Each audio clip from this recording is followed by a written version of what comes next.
오늘은 히브리서 9장 더 좋은 제물로 할지니라 라는 제목으로 말씀을 함께 나누도록 하겠습니다.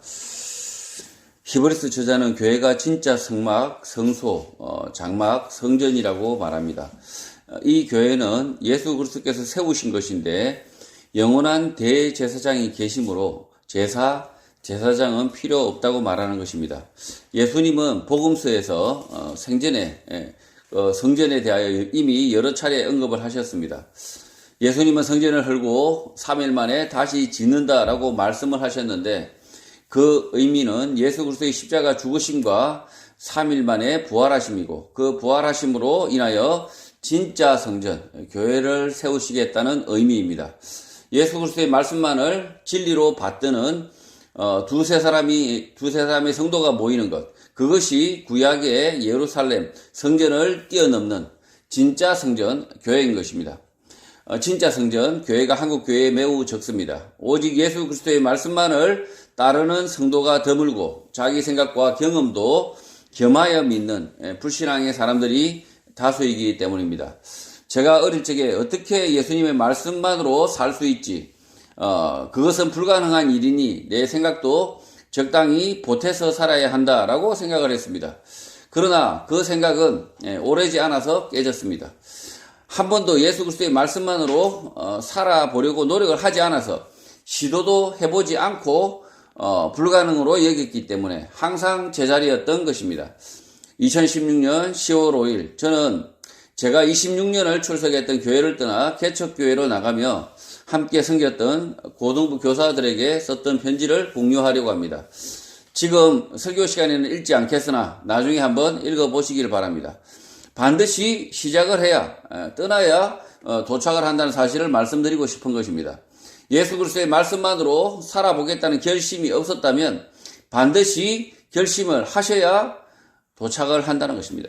1절 첫 언약에도 섬기는 예법과 세상에 속한 성소가 있었다고 합니다. 첫 번째 언약, 구약의 하나님을 섬기는 법, 제사법과 세상에 속한 성소에 관한 규정, 법이 있었다는 것입니다. 2절, 예비한 첫 장막이 있고 그 안에 등잔대와 상과 진설병이 있으니 이는 성소라 일컬었다고 합니다. 성막, 장막이 만들어졌는데 첫 번째 성막 안에는 촛대, 탁자, 빵이 있었는데 이것을 성소, The Sanctuary라고 불렀다는 것입니다. 그림을 참조하시면 되고요. 성막에 대한 그림을 보면 맨 안쪽에 지성소가 있고 그 안에 언약궤가 있고 성소에는 촛대, 떡상, 분향달이 있었던 것인데 히브리서 저자는 촛대, 테이블, 떡만을 언급한 것입니다. 분향단에 대한 언급은 생략한 것입니다. 성소 안에 촛대는 말씀을, 떡은 우리의 삶을 보여주는 것 같다는 생각을 합니다. 성소 안에서는 촛대가 떡을 비추고 있는데 빛이 없다면 떡이 없다, 삶이 의미가 없다는 것을 보여주는 것 같습니다. 구약 성경에 나타난 성막의 구조, 생김새에 대하여 여러 가지 의미를 찾아서 설명하고 가르치는 분들이 있습니다. 구약의 성막은 그림으로 보여주신 책이니까 여러 해석, 생각을 할 수 있는 것입니다. 그러나 그림책은 그림책으로 이해하는 것이 맞습니다. 그림책을 굳이 글로 표현하게 되면 그림책으로 만들어 보여준 그림책의 저의자 의도와는 다른 것입니다. 그러니 그림을 볼 기회가 있다면 그림을 직접 보면 되는 것입니다. 이 성막에 관해서 여러 가지 의미들을 설명하는 분들이 있습니다. 그런데 이 성막은 그림책이라는 거죠. 그림책. 그러니까 그림책을 굳이 말로서 설명할 필요가 없다. 보고 느끼면 된다는 거죠. 미술 작품을 감상하듯이 이 성막의 모양새를 보고 느끼면 된다. 그것이 맞다는 거죠. 3절 또 둘째 휘장 뒤에 있는 장막을 지성소라고 일컫는다고 합니다. 두 번째 휘장 천으로 성소와 지성소를 구분을 하고 있는데 첫째 휘장은 성소로 들어가는 천 휘장이고 두 번째 천 휘장은 지성소로 들어가는 천 휘장입니다. 지성소는 가장 거룩한 곳이라는 의미인데 들어가고 또 들어가는 구조를 보여주는 것입니다. 거룩이라는 의미가 결국 세상과 구분되는 것, 구분에서 시작되고 그 구분되는 것에서 또 구분하여 지성소를 보여주는 것입니다. 이 지성소가 뭐 안에 뭐 대단한 게 있어서 이렇게 지성소 가장 거룩한 곳 이렇게 거는 이유가 있는 것이 아니라 이 장막이 하나 있고 또 장막이 있고 이렇게 장막으로 두 번 이렇게 구분하는 이런 그림을 통해서 지성소의 의미를 말하고 있다는 거죠. 그 지성소 안이 뭔가 대단한 뭐 홀리하고 뭐 신비로운 것이 있어서 그것이 지성소라 불리는 게 아니라는 거죠. 4절 금 향로와 사면을 금으로 싼 언약궤가 있고 그 안에 만나를 담은 금 항아리와 아론의 쌍난 지팡이와 언약의 돌판들이 있다고 합니다. 히브리서 저자는 지성소의 맨 앞에 금 향로가 있고 언약궤가 금으로 둘려져 있고 그 언약궤 안에는 만나를 담았던 금 항아리와 아론의 쌍난 지팡이와 언약의 돌판을 두었던 탁자가 있었다라고 하는 것입니다. 킹 제임스 영문 성경에서는 언약의 돌판이 아니라 The Table of the Covenant, 언약의 탁자, 테이블이 있었다고 해석됩니다. 십계명 돌판이 놓여졌던 테이블일 수 있습니다. 그러나 헬라 성경을 보면 넓은 평판으로 해석이 되어서 언약의 돌판으로 생각할 수도 있는 것입니다. 이 언약궤 안에 이 항아리와 금 항아리와 그 만나를 담았던 금 항아리와 아론의 쌍난 지팡이 그리고 그 돌판이 있었다라고 볼 수도 있지만 킴제임스 영문 성경에 보면 이 돌판이 아니라 그 돌판을 올려놓았던 그 탁자, 그 바닥판, 그 널빤지, 그러니까 이 돌판은 없고 그 돌판을 올려놓았던 그 널판지가 있었을 수 있다는 거죠. 마찬가지죠. 만나는 없고 그 만나를 담았던 금 항아리를 거기에 뒀던 거하고 똑같은 의미라는 거죠. 이 언약궤는 유다 요시야 왕 때 마지막으로 언급되고 사라집니다. 바벨론의 느부갓네살 왕이 예루살렘을 점령하고 가져갈 것은 가져가고 성전을 불태워 흙더미가 되게 하였다고 합니다. 언약궤는 금으로 만들어져 있기 때문에 탈취하여 금으로 녹였을 가능성이 매우 큽니다. 언약궤는 그림을 참조하시면 되고요. 5절 그 위에 속죄소를 덮는 영광의 그룹들이 있으니 이것들에 관하여는 이제 낱낱이 말할 수 없다고 합니다. 이 언약궤의 위에 긍휼의 자리를 덮는 영광의 천사들, 그룹들이 있었다고 합니다. 킹 제임스 영문 성경에서는 그룹들을 체어빔스, 날개 달린 천사로 표현하는데 이것들에 관하여는 낱낱이 말할 수 없다. 말할 것이 많기 때문에 이 정도로 하겠다라고 말하는 것입니다. 이 언약궤 위에 자비의 자리, 방석, the mercy seat 있을 수 있는데 그것을 날개 달린 천사가 가리고 있는 형상인 것입니다. 날개 달린 천사가 가리고 있는 것은 뭐냐면 그 은혜의 자리, 누군가가 앉았던 그 자리일 수 있다는 거죠.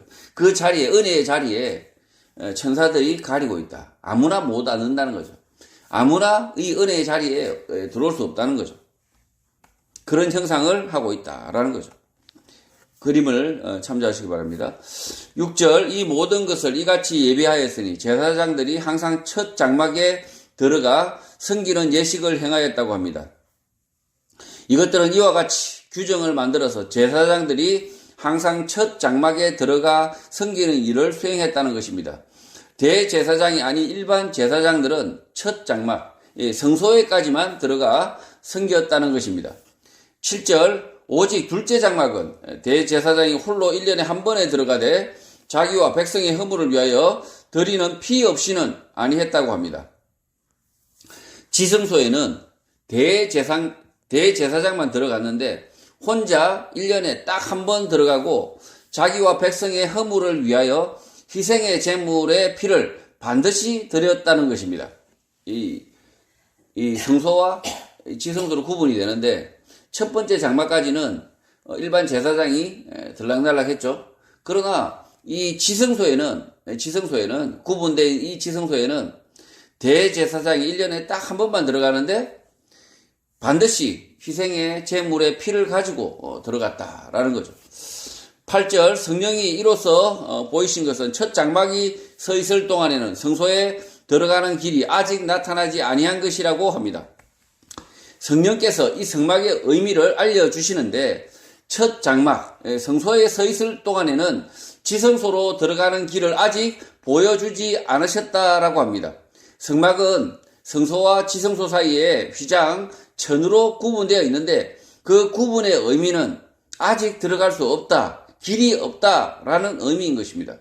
이 지성소에 이 장막이 뭔가 이렇게 쭉 바깥으로 갈라지는 이런 것이 아니라 그냥 통으로 한 장으로 되어 있는 거죠. 통으로 한 장. 갈라지는 이렇게 보통 보면 중국집 뭐 열고 들어가듯이 좌우로 갈라지는 그런 것이 아니라 이 지성소로 들어가는 이 천막은 아예 이 갈라지는 것도 없다는 거죠. 통으로 한 장으로 되어 있다는 거죠. 그래서 그 구분의 의미가 뭐냐? 들어갈 길이 없다. 아직 들어갈 수 없다라는 의미라는 거죠. 이 지성소로 들어가는 길 방법은 예수 그리스도께서 십자가에서 죽으심으로 찢어 놓았다. 예수 그리스도께서 길이 되셨다는 것입니다. 성소에 서 있는 제사장들은 지성소에 못 들어간 것이 아니라 아직 들어갈 방법을 알려주지 않았다. 길을 모르기 때문에 들어가지 못한 것이다 라고 말하는 것입니다. 반대로 신약교회는 두 번째 장막 지성소로 들어가는 길을 안다, 얻었다라는 것입니다. 이 장막이 원래 한 장짜리였는데 한 장짜리 들어가지 말라는 거죠. 한 장짜리로서 지성소로 들어가는 이 장막이 한 장짜리로서 들어가기가 아예 1년에 한 번밖에 그래서 아예 이게 갈라지지 않았다는 거죠. 그런데 신약교회는 이 지성소로 들어가는 이 시장이 예수 그리스도의 십자가의 죽으심으로 인해서 어떻게 됩니까? 둘로 쩍 갈라집니다. 그러면 이제 이 두 개의 장막을 이렇게 좌우로 젖히면 그냥 길이 생기는 거죠. 길이 생긴다. 이 그림을 잘 보셔야 된다는 거예요. 장막을 좌우로 제낄 수 있다는 거죠. 그러나 물론 평소에는 이렇게 닫혀 있다는 거죠. 닫혀 있으나 장막이 찢어졌기 때문에 좌우로 젖히면 길이 있다. 그 예수 그리스도께서 그 길이 되셨다는 거죠. 장막은, 지성소는 여전히 어떤 사람들에게는 닫혀 있는 것입니다. 예수 그리스도의 말씀을 깨닫지 못하는 사람들은 여전히 이 지성소로 가는 길은 닫혀 있다. 이 두 개의 장막이 이렇게 닫고 있다는 거죠. 그러나 예수님께서 이미 가운데로 쭉 찢어놨기 때문에 이렇게 젖혀진다는 거죠. 젖혀진다. 예수 그리스도를 통해서 지성소로 들어갈 수 있다. 제가 페이스북에 글을 보면 계속해서 논쟁을 하는 사람들이 있습니다. 계속해서 예수 그리스도의 신성과 예수 그리스도의 구원자 되심 이런 것에 대해서 계속 논쟁을 하면서 믿지 않는 분들이 있습니다. 이 예수 그리스도께서 이 지성소로 들어가는 장막을 찢어 놓으셨지 않습니까? 들어오면 되는데 굳이 장막 바깥에서 이러쿵저러쿵 하고 있는 거죠. 그 길을 이미 장막을 찢어서 들어갈 수 있도록 만들어 놨는데 예수 그리스도의 말씀을 듣고 그 말씀을 읽고 생각해 보면 그 지성소로 들어가는 길을 알 텐데 그 장막이 있다고 이미 찢어진 장막이 있으니까 그 바깥에서 들어갈 생각을 안 한다는 거죠. 그러니 믿음이 없고 믿음을 시작할 수도 없다는 거죠. 9절 이 장막은 현재까지의 비율이 이에 따라 드리는 제물과 제사는 섬기는 자를 그 양심상 온전하게 할 수 없나니 라고 합니다. 예물과 제물을 드리는 이 성막은 현재 곧 이때까지의 모형 피규어라고 말합니다. 이 성막은 제사장인 그 섬기는 것 다른 사람의 죄를 씻는 섬김에서 양심에 따라 완벽하게 수행할 수 없었다고 말하는 것입니다. 제사장들이 드리는 속죄제를 드리지만 그 제사장들의 바램, 양심에 따라 완벽하게 속죄되는 것이 아니라는 것을 안다는 것입니다. 제사장들도 자신이 이렇게 속죄제를 드리지만 이 사람들의 죄를 완벽하게 속죄하는 것이 아니라는 사실을 알고 있다. 양심에 그렇게 느끼고 있다는 거죠. 제사장들은 제사의 규정에 따라 속죄의 제사를 드리고 있지만 그 제사로는 죄를 완벽하게 씻는 것이 아니다라는 것을 알고 있었다는 것입니다. 10절 이런 것은 먹고 마시는 것과 여러 가지 씻는 것과 함께 육체의 예법일 뿐 개혁할 때까지 맡겨둔 것이라고 합니다.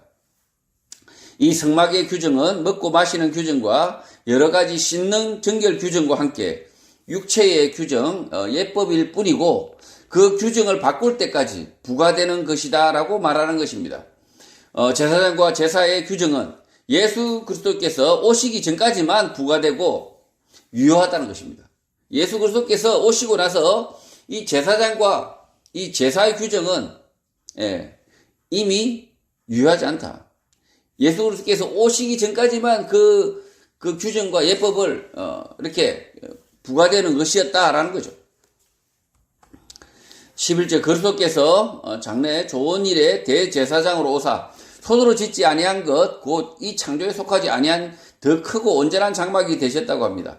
그리스도는 손으로 만들지 않은 건축물이 아닌 장래 더 크고 보다 완벽한 장막을 통하여 선한 일, 죄를 씻는 일, 구원을 가져오시는 대제사장이라고 말하는 것입니다. 손으로 만들지 않는 건축물이 아닌 더 크고 보다 완벽한 장막은 무엇입니까? 교회입니다. 악에서 선으로 바꾸어내는 일, 죄에서 죄 씻음을 가져오는 일을 완벽하게 할 수 있는 장막이 교회라는 것입니다.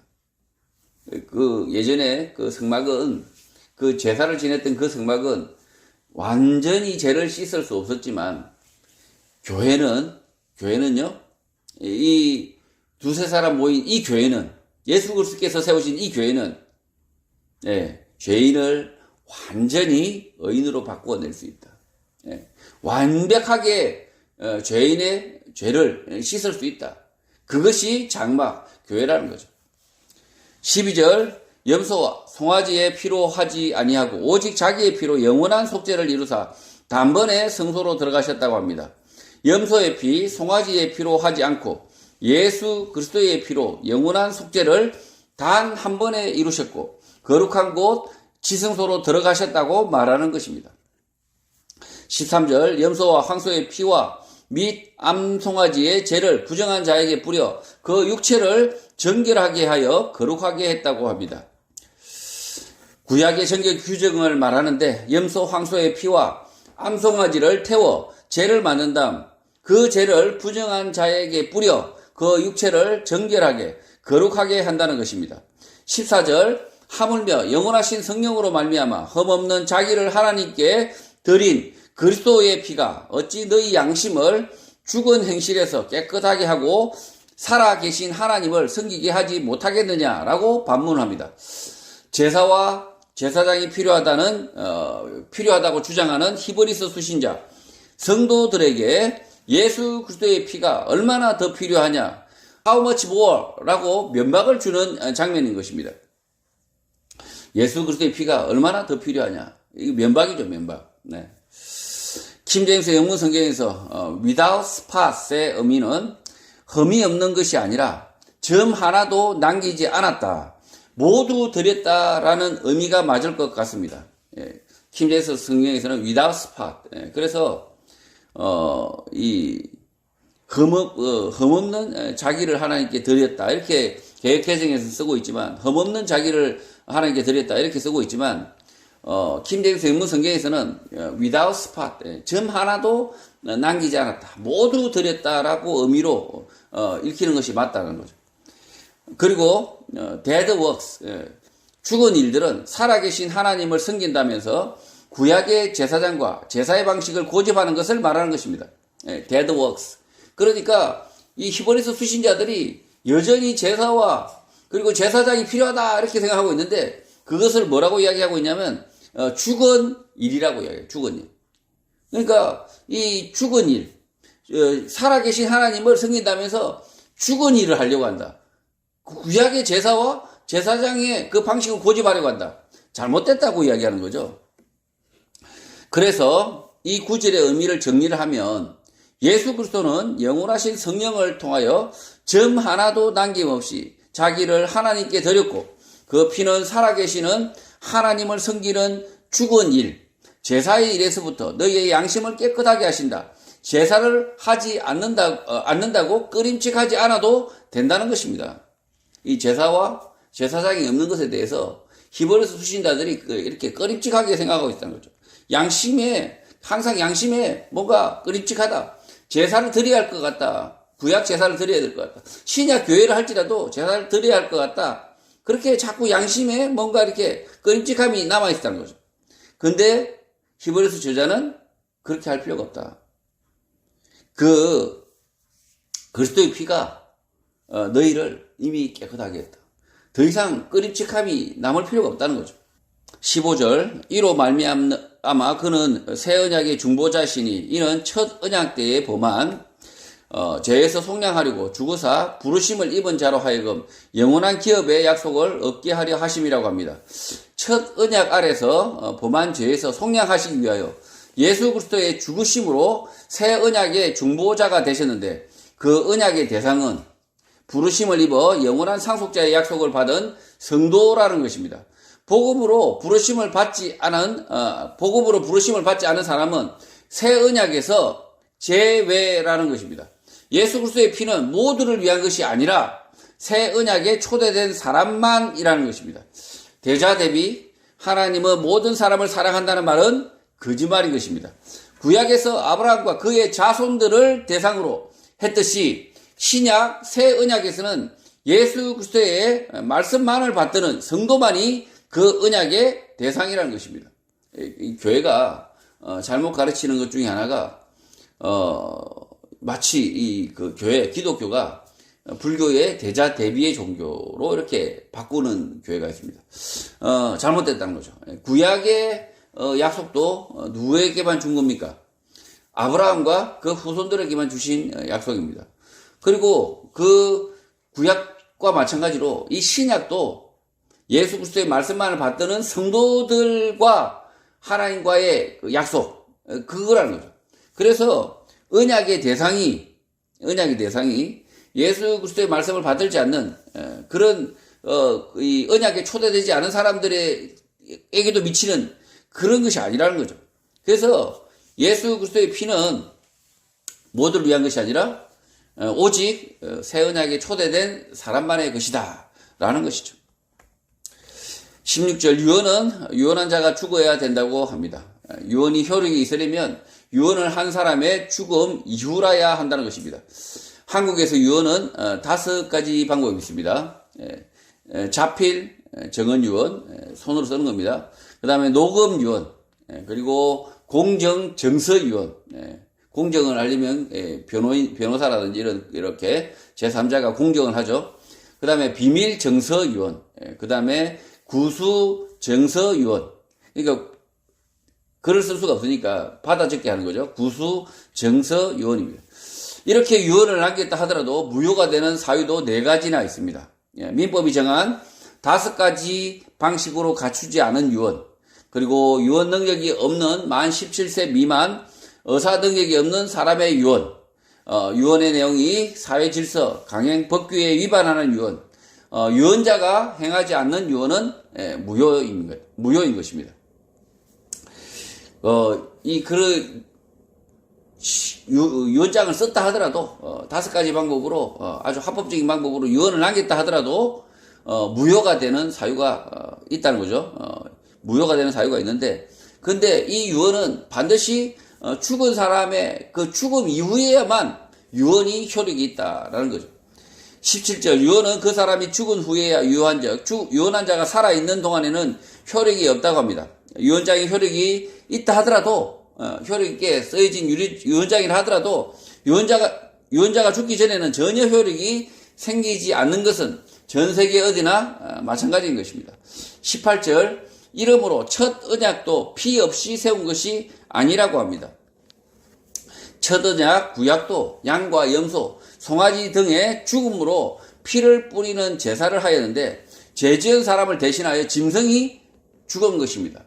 이 언약이 효과가 되려고 하면 누군가가 죽어야 된다 이렇게 지금 말하고 있는데, 구약은 무엇이 죽었습니까? 짐승이 죽었다는 거죠. 죄 지은 자가 죽은 것이 아니라 짐승이 대신 죽었다. 그러니까 그 구약의 언약은 그림자라는 거죠. 실제가 아니라, 이 구약의 언약은 실제가 아니라 그 신약의 그림자였다.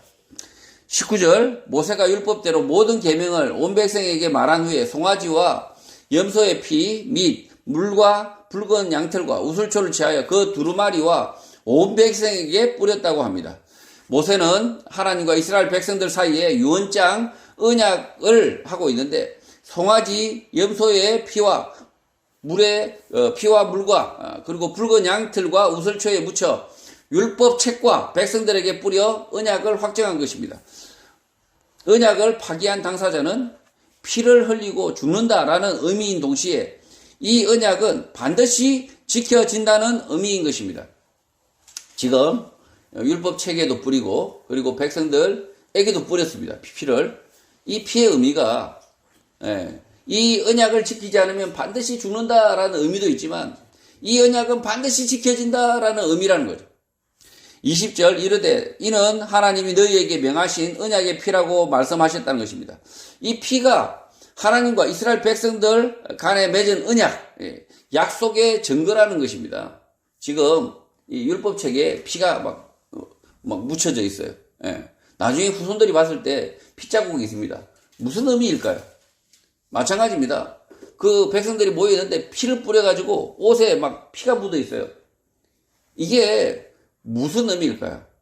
하나님과 이스라엘 백성들 사이에 이 피자국이 뭐냐? 언약을 맺은 증거라는 거죠. 증거. 그래서 이 옷을 어떤 사람들은 피가 묻은 이 옷을 그대로 피자국채로 보관을 하고 있을 수 있다는 거죠. 21절 또한 이와 같이 피를 장막과 섬기는 일에 쓰는 모든 그릇에 뿌렸다고 합니다. 모세가 계명을 받아 구약 언약을 명확하게 할 때 피를 장막과 제사에 사용하는 모든 그릇에 뿌려 확인을 했다는 것입니다. 언약을 하지 않았다. 다른 말 못하도록 보이는 곳 모두에 피를 뿌려 표시를 했다는 것입니다. 피를 갖다가 그냥 여기저기 뿌려가지고 언약을 했다. 언약이 명확하게 했다라는 것을 증명하고 있다는 거죠. 22절 율법을 따라 거의 모든 물건이 피로서 정결하게 되나니 피 흘림이 없은즉 사함이 없다고 합니다.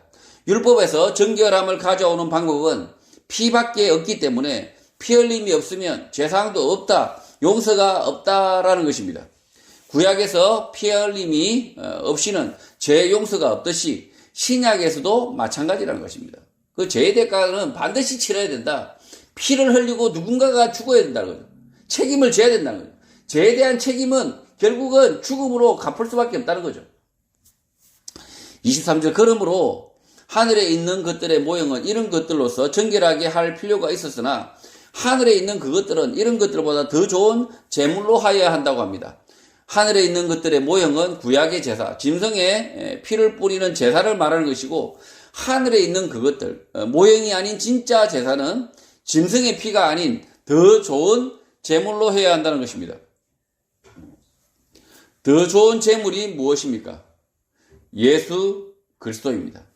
24절 그리스도께서는 찬 것의 그림자인 손으로 만든 성소에 들어가지 아니하시고 바로 그 하늘에 들어가사 이제 우리를 위하여 하나님 앞에 나타나셨다고 합니다. 예수 그리스도께서는 진리의 모형인 사람의 손으로 만든 거룩한 곳 성전의 성소에 들어가지 않으셨는데 그 이유는 하늘에 바로 들어가셨고 우리를 위하여 하나님 앞에 나타나시기 위해서 계시기 위해서라고 말하는 것입니다. 예수 그리스도께서는 제사장도 아니셨고요. 그리고 성전에 그 안에 이 지성소까지 들어가 보신 일이 없다라고 이야기하고 있습니다. 왜 그러냐? 왜 그 예수 그리스도께서는 그 사람이 만든 이 성전에 그리고 또 성소에 대제사장의 양해를 받아서 들어갈 수도 있었을 텐데 왜 안 들어갔을까? 예수 그리스도께서는 이 사람이 만든 이 성소 여기에는 들어가지 않으시고 하늘로 바로 들어가셨다. 가장 지극히 거룩한 곳 그것이 어디입니까? 하나님이 계신 곳입니다. 하나님입니다. 하나님 나라입니다. 천국입니다. 그곳으로 바로 들어가셨다라고 지금 말하고 있는 것입니다. 25절 대제사장이 해마다 다른 것의 피로서 성소에 들어가는 것 같이 자주 자기를 드리려고 아니하신다고 합니다. 이 말씀은 킹제임스 영문성경을 참조해야 이해가 쉽습니다. he should offer himself often 이렇게 되어 있는데요. 그는 자주 자기를 드릴 필요가 없는데 대제사장이 다른 짐승의 피를 가지고 1년에 딱 한 번 성소에 들어가는 것과 같다는 것입니다. 이렇게 자주 들어가는 것이 아니라 지성소로 들어갈 때 딱 한 번 짐승의 피를 가지고 1년에 딱 한 번 들어가는 것, 그런 것과 같다. 26절, 그리하면 그가 세상을 창조한 때부터 자주 고난을 받았어야 할 것이로되 이제 자기를 단번에 제물로 드려 죄를 없이 하시려고 세상 끝에 나타나셨다고 합니다. 제사장과 제사율법이 아직도 유효하다면 예수 그리스도는 창세 때부터 지금까지 자주 고통을 받아야 한다. 십자가를 지셔야 하지만 그렇지 않다는 것입니다. 예수 그리스도의 십자가 죽으심은 단번에 단회적이라는 것입니다. 마지막이라는 것입니다. 세상 끝의 의미는 예수 그리스도께서 오시고 십자가에서 죽으심 이후 더 이상의 십자가의 죽으심이 필요 없고 단회적 단 한 번으로 촉하다는 것입니다. 제사장과 제사가 유효하다고 믿는 성도들은 틀렸다, 아니라는 것입니다. 이 히브리서 교인들이 여전히 제사장과 그 제사가 유효한 게 아니냐라고 믿는 성도들에게 틀렸다. 그건 아니라는 거죠. 이 단번에 제물로 드려서 죄를 없이 하셨다. 이미 그 예수 그리스도의 이 십자가의 제사가 끝이다. 끝. 세상 끝에 나타나셨다. 이야기는 뭐냐면 더 이상의 제사는 없다는 거죠. 더 이상의 제사가 없다. 진짜 지구 종말, 심판의 날 그 이야기를 하는 것이 아니라 세상 끝에 나셨다. 예수 그리스도께서 시간적으로 보면 우리가 생각할 때는 2000년 전에 오셨지만 실제로는 그 2000년 전에 오신 그 예수 그리스도께서 십자가의 죽으심이 끝이라는 거죠. 그 제사의 끝이라는 거죠. 더 이상의 제사는 없다는 거죠. 27절, 한 번 죽는 것은 사람에게 정해진 것이요 그 후에는 심판이 있다고 합니다. 이 말씀의 의미를 오해하면 안 됩니다. 사람이 죽고 나면 반드시 심판이 있다라고 이 말씀을 이해하면 안 됩니다. 예수 그리스도만을 믿는 성도들에게는 심판이 없고 영생, 구원만이 있기 때문입니다. 그래서 킴 제임스 영문 성경을 참조하면 이 본문의 의미를 알 수가 있습니다. as it is와 but after의 연결 문장입니다. 사람에게는 한 번 죽도록 정해져 있지만 그러나 but 이 심판, 판단이 있은 이후에 한 번 죽는 죽음이 있다는 것입니다. 한 번 죽는 죽음보다 앞서 있는 이 심판, 이 판단은 무엇입니까? 이 한 번 죽는 죽음 앞에 있는 이 심판, 판단은 무엇입니까? 예수 그리스도의 단회적 죽으심, 제3의 판단입니다. 26절에 해마다 자주 고난을 당해야 한다. 자주 십자가에 죽으셔야 하는 것이 아니라 예수 그리스도의 단회적 죽으심, 마지막 죽으심으로 제3의 문제가 종결되었다라는 판단이 있은 이후에 단 한 번의 사망이 확정되었다는 것입니다. 단 한 번의 사망이 확정되었다. 예수 그리스도의 오심 이전에 죽은 조상들의 제사는 여러 번 드려졌지만 실제는 예수 그리스도의 단 한 번의 죽으심 이후에 조상들의 한 번 죽는 죽음이 왔다는 것입니다. 그러니까 그 예수 그리스도 이전에 죽은 그 죽음도 실제로는 그 죽음도 그 구약의 언약을 믿는 그 조상들의 죽음도 실제로는 언제 죽음이 찾아왔냐? 예수 그리스도의 십자가의 죽으심 이후로 찾아왔다. 우리가 생각할 때는 조상들이 먼저 죽었다고 생각하지만 그게 아니라 예수 그리스도의 단 한 번의 죽으심 이후에 조상들의 죽음도 확정이 되었다라는 거죠. 구약에 여러 번 드려진 제사는 그림자 모형일 뿐이고 실제는 예수 그리스도의 단 한 번 십자가 죽으심으로 진짜 제사가 드려졌다는 것입니다.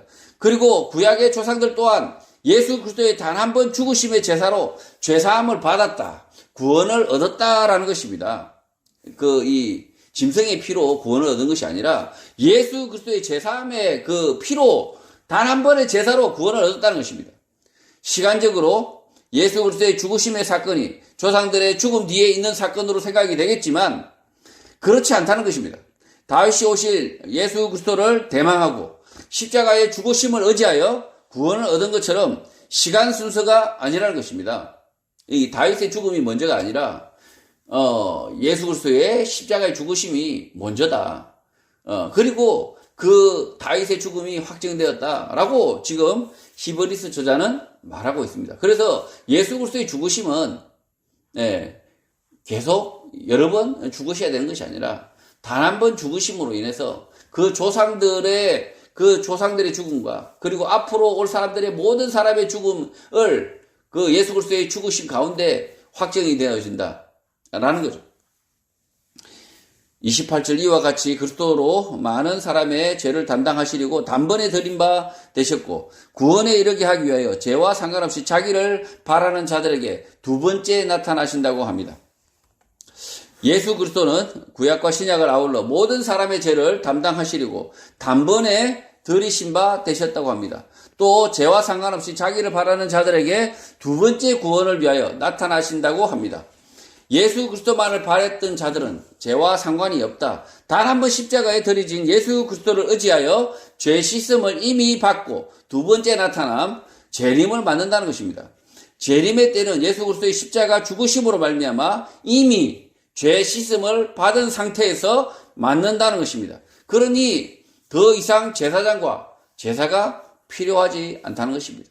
이 두 번째 재림을 기다리는 이 성도들에게는 더 이상의 제사장과 제사가 필요 없다. 왜 그렇습니까? 예수 그리스도의 그 단 한 번의 제사로서 이미 끝이 났다는 거예요. 이미 끝이 났다. 그래서 더 이상의 제사와 제사장은 필요하지 않다는 것입니다. 성도 여러분, 예수 그리스도의 초림과 십자가 죽으심, 부활, 재림의 의미를 바르게 알아야 합니다. 예수 그리스도의 십자가 죽으심을 믿고 그의 말씀만을 따르기로 결심하는 그 순간 죄 씻음을 받은 것 같겠지만 실제는 예수 그리스도께서 십자가 죽으심으로 이미 구원을 확정하고 난 이후 그 즉시 나의 죄 씻음도 오래전에 확정되어 있었다라는 것입니다. 마찬가지 구약 이스라엘 백성들도 예수 그리스도께서 오셔서 십자가에 죽으시고 부활하셔서 구원을 확정한 이후 그들에게 죽음이 있었다는 것입니다. 구약 이스라엘 백성들이 한 번 있는 죽음이 먼저 있었던 것처럼 보이나 실제는 예수 그리스도의 십자가 죽으심과 부활 영생의 약속이 먼저라는 것입니다. 구약의 제사 율법의 그림자 이 모형을 통하여 구약의 사람들은 예수 그리스도의 죽으심과 제사함이 있다는 사실을 이미 알았다는 것입니다. 이미 이 제사함이 있다는 사실을 알았다는 거예요. 구약의 제사장과 제사 율법에 얽매일 것이 아니라 예수 그리스도의 말씀만을 생각하고 따르는 복된 성도가 되시기를 주님의 이름으로 축복합니다.